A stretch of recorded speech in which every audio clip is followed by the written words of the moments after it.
Mga monkey! Day 2 ng bakuran cleaning ni Mother Earth. Dito tayo ngayon maglilinis sa pwesto na to. Itong lugar na ito ay very nostalgia kasi dito nakatirik dati yung lumang bahay namin. Ano pa nga ba? Magkukwento na naman ako. Itong kwento na to kinuwento lang to ni Lolo Barbers. Kaya share ko din sa inyo. Agay itong kukwento ko na to, ito isang alamat. Since maraming mangga dito sa amin, alamat ng mangga ang ikukwento ko. Noong unang panahon, sa isang baryo na ang pangalan ay Chenes lang, naninirahan ng isang taong may busilak na kalooban. Ang pangalan niya ay si Galileo Magnifico Figaro. Simula pagkabata hanggang sa magkaedad at ng taong humihingi sa kanya ay hindi nagdadalawang salita. For example, may hihingi sa kanya ng pagkain.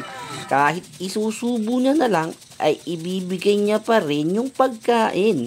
May pagkakataon pa nga na may pagkain mismo na nasa bibig niya ay inunguya pa, handa niya lang ibigay. Kaso di niya yung ginagawa kasi kadiri yun, no? Diba?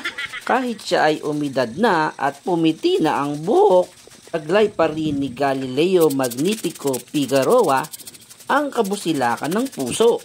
Minsan may isang bata ang naglalaro ng saranggola sa bahay ni Galileo Magnifico Figaro. Ang biglang sumabit ang saranggola nito, puno na pag-aari ng matanda. Tumawag ang paslit at ang sabi, "Manong, yung saranggola ko sumabit sa puno." Dali-daling lumabas sa kanyang kubol ang matanda at kahit na marupok ang kanyang buto at nirarayuma pa, inakyat nito ang tuktok ng puno para lamang makuha ang saranggola.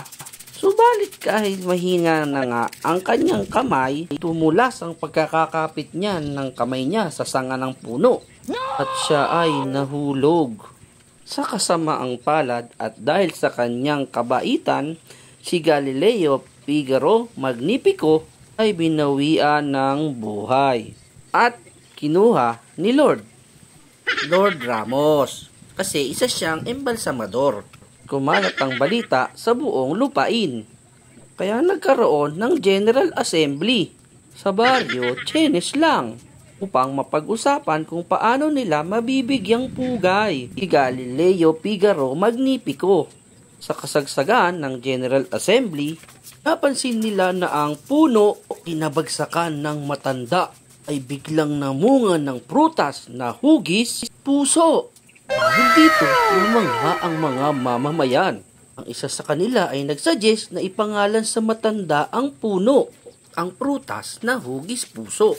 Napagdesisyonan sa General Assembly, mga taga-baryo Chenes lang, tawagin ang puno ng Manong Galileo Figaro Magnifico.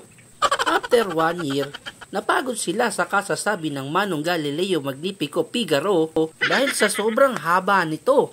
Pinaigsi nila ang pangalan ng puno at tinawag itong Manong Galileo.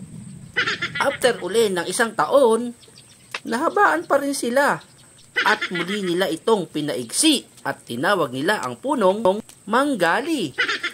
Pero tumagal pa uli, tinawag na rin nila ang puno ng mangga.